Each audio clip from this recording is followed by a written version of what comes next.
Halo semuanya. Sebelumnya izin perkenalan diri, nama saya Cecet Hermanto dengan NIM 2511 2511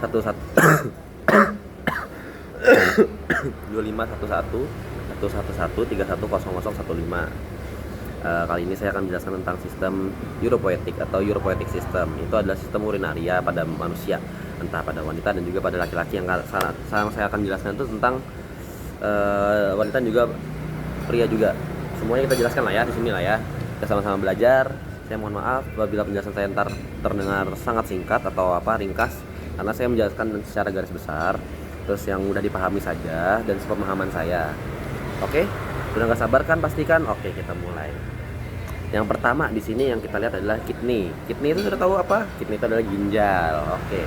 Ginjal itu fungsinya apa guys? Fungsinya untuk memproduksi urin. Jadi darah-darah yang ngalir ke dalam ginjal itu disaring. Kan dia melakukan penyerapan di situ tuh. Apa aja yang masih bisa diserap, apa yang bisa disaring di ginjal, itu disimpan oleh tubuh. Yang nggak bisa dipakai lagi oleh tubuh atau kelebihan muatan bakal dibuang sama ginjal dan dialirkan ke nanti kita belajar lagi.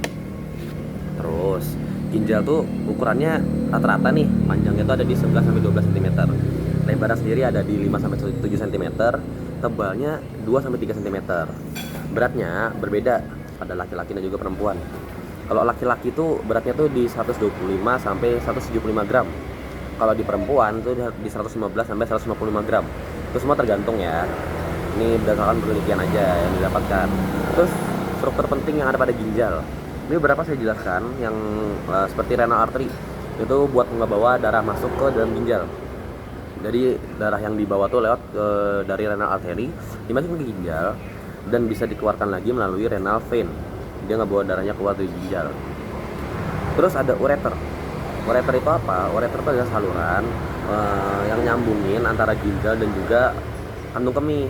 Nah, jadi yang saya bilang tadi tuh kayak sisa dari hasil penyerapan atau absorpsi dari si ginjal yang nggak kepake itu dibuang ke atau diletakkan ke bagian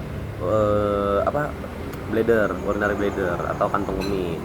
Itu melalui mana? Melalui ureter. Terus ada adrenal gland, itu adalah kelenjar adrenal yang ngasilin hormon.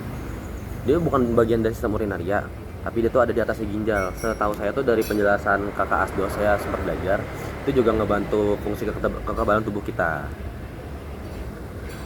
Nah, di sini ada ureter. Jadi ureter sudah saya jelaskan. Dia tuh fungsinya tuh ngangkut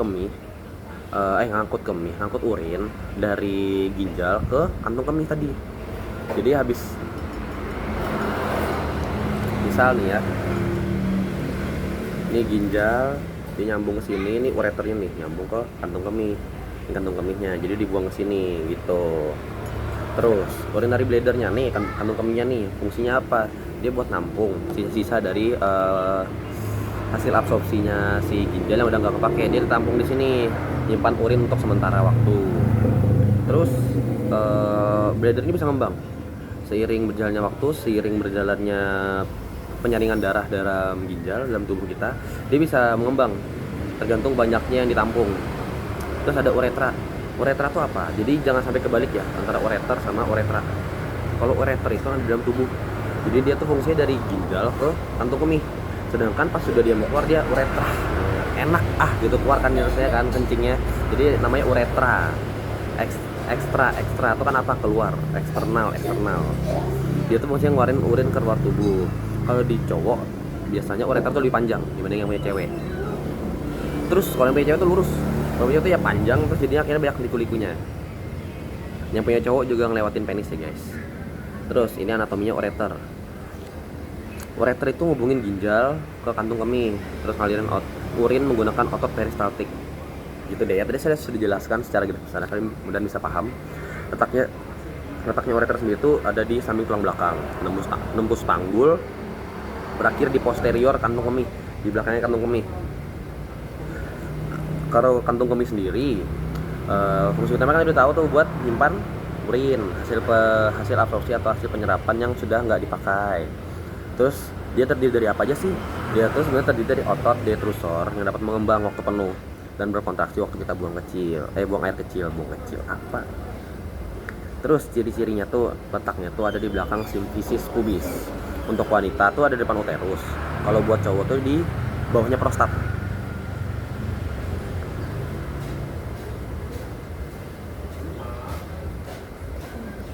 Kalau ureter nih, lanjut nih ke uretra. Uretra tuh saluran akhir dari sistem urinaria. Terus fungsinya tuh buat ngalurin urin dari kantung kemih ke luar dari tubuh. Kan tadi sudah saya jelaskan tuh, yang cowok tuh lebih panjang, cewek lebih pendek. Kalau di cewek tuh 3 sampai 4 cm. Terus cewek tuh mudah infeksi karena dia pendek kan. Terus kalau yang di cowok tuh panjang, sekitar 20 cm. Dia tuh ada 3 bagian. Ada yang prostatic uretra, membranous uretra, sama spongy uretra. Ini bagian-bagian dari ginjal. Ada korteks itu bagian paling luarnya. Itu tempat glomerulus sama sebagian besar nefron atau tempat filtrasi darahnya yang pertama tuh. Jadi kan saya jelasin, dia difiltrasi, disaring, diserap-serap lagi apa yang bisa diserap. Terus bagian medula. Medula ini ada renal pyramids, itu yang bentuknya nih kayak segitiga tuh. Kalian lihat ya, bentuknya kayak gini-gini deh. Dia ada banyak kan strukturnya tuh. Di situ tuh tempat terjadinya konsentrasi urin, bentuk awalnya urin.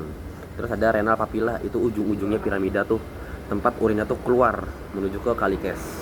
Minor calyces itu bentuknya cawan kecil buat nampung urin dari papilla. Terus kalau yang major calyces itu gabungan dari beberapa minor calyces. Fungsinya itu nyalurin urin ke renal pelvis. Renal pelvisnya apa? Renal pelvis itu tempat penampungan utama urin sebelum masuk ke ureter. Jadi lanjut lagi ke renal column, jaringan korteks yang berada di antara piramida. Dia ini fungsinya buat misahin piramida medula aja sih, misahin doang. Terus ada fat in renal sinus. Itu lemak yang ngisi rongga sinus ginjal sebagai pelindung struktur internalnya. Jadi ada lemaknya lah, susunan-susunannya itu buat melindungi aja struktur internalnya. Lanjut nih, kalau ureter udah tadi. Ini bagian ureter tuh ada 4. Oh ya, saya jelaskan aja. Ini ada abdominal part, bagian ureter yang berada di rongga abdomen perut. Tuh ureter tuh ada di bagian abdomennya perut. Dimulai dari renal pelvis, dari pinggang turun ngikutin dinding posteriornya abdomen. Terus ada pelvic part, itu bagian yang pelvis itu masuk ke rongga panggul, terus berjalan di atas pembuluh iliaka. Kemudian lanjut ke intramural part, itu bagian ureter yang menembus dinding kantung kemih. Jadi yang masuk ke dalam kantung kemihnya. Terus ada intravesical part, bagian ureter dalam kantung kemih yang sebelum terbuka di ureteral orifice. Fungsinya sebagai katup supaya urin tuh nggak keluar dari ureter. Jadi dia masuknya tuh ke dalam ureter. Kemudian ada 3 tempat ureter yang paling sempit, yaitu uretero-pelvic junction atau UPJ, tempat peralihan renal pelvis ke ureter. Jadi habis dari piramida tadi tuh, terus ada yang minor tadi kan, yang dia salurkan ke mayor buat nampung sementara, dialihkan lagi ke ureter. Itu tempat penyimpanan yang pertama. Kemudian ada iliac crossing atau pelvic brim, tempat ureter menyilang arteri iliaka. Terus itu tempat penyimpanan kedua. Kemudian yang ketiga tuh ada uretero-vesical junction atau UVJ. Yang kebalik ya, yang pertama tuh yang dari pelvic baru ke vesical. Jadi UPJ dulu baru UVJ. Tempat ureter masuk ke kantung kemih.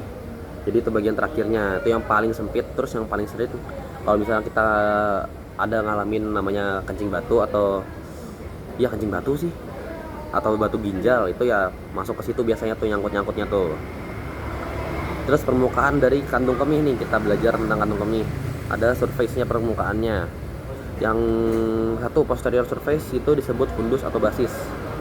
Itu merupakan dinding belakangnya kantung kemih. Informasi pentingnya, ureter tuh masuk ke dinding posterior. Itu kelihatan tuh pada gambarnya. Jadi ureteral openings. Kemudian ada anterior. Anterior itu permukaan depannya. Dia tuh kontak langsung sama pubic symphysis atau tulang kemaluan. Terus juga retropubic space of radius, itu ruang yang ada lemak di belakang pubis. Untuk superior tuh bagian atasnya itu ditutupi oleh peritoneum, lapisan rongga abdomen. Saat waktu kantung kemih itu penuh, dia tuh mengembang ke arah abdomen. Oh ya, fun fact juga, kantung kemih tadi tuh dia tuh bisa nampung sekitar 1,5 liter lah air atau sisa-sisa dari hasil metabolismenya di ginjal. Tapi waktu diisi sudah sekitar 250 ml itu biasanya mereka udah mulai kerasa tuh, kita kayak wah ada dorongan mau pipis nih. Jadi bagi kalian yang nahan pipis itu sebenarnya dia udah keisi 250 ml, terus kalian tahan, dia keisi lagi sampai akhirnya nggak ketahan lagi karena udah terlalu penuh gitu. Kemudian ini ada apex of bladder, itu bagian paling ujung di depan, terhubung langsung sama median umbilical ligament. Terus ada neck of the bladder, itu bagian dari kantung kemih yang paling bawah, meruncing ke arah uretra langsung, terus mengandung internal uretral sphincter. Itu terdiri dari otot polos atau involunter, terus mengatur pengeluaran urin. Terus ada ureteral openings, itu lokasi masuknya ureter ke bladder. Tadi sudah dijelaskan, letaknya itu ada di posterior wall, masuk secara miring atau oblique view tulisannya, supaya nggak terjadi reflux urin. Lanjut lagi, ada trigon, area yang berbentuk segitiga, terus nggak ada rugainya. Rugainya apa ya? Lupa saya. Oh, nanti kita jelaskan lagi. Ntar saya baru ingat. Jadi dia tuh nggak ada rugainya, dibentuk sama dua ureteral openings, satu internal ureteral orifice. Terus ini sangat sensitif, terus ini juga yang bikin kita tuh ngerasa pengen memicu lah rasa ingin kencing terus. Terus ada detrusor muscle, ini otot polos tebal yang ada di dinding kantung kemih, fungsinya tuh mengembang waktu urin masuk. Terus kontraksi, waktu lagi kita pipis dia kayak mengecil gitu, dia kayak mendorong biar ke pompa. Kalian tuh tahu balon kan, jadi balon tuh waktu dia kempes, nah dia dorong gitu loh.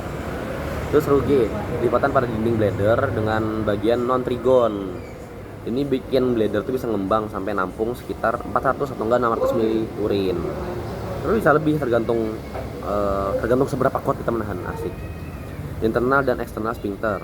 Internal uretral sphincter itu ada di neck atau namanya tuh involunter. Terus ada juga eksternal uretral sphincter, itu namanya volunteer. Terus kita buat ringkasan super simpel aja nih. Dari semua penjelasan tentang uropoietic system yang saya jelaskan tadi, adalah letak itu di posterior tuh tempat ureter masuk, terus anterior tuh tempat menyentuh tulang pubis, superior ditutup sama peritoneum, apex sebagian puncak terhubung ke median umbilical ligamen. Bagian cervixnya atau necknya itu berisi internal sphincter, detrusor tuh otot untuk isi kosong, dan trigon tadi segitiga tanpa ruge, sangat sensitif. Nah, ini ada bladder pada pria tuh ada di atas prostat, ureternya panjang dan dibagi jadi 3. Kalau di wanita tuh ada di depan ureterus, ureternya pendek terus mudah terkena infeksi. Keduanya tuh bladdernya tuh ada di belakang pubis implisis, bagian di atas tutup peritoneum.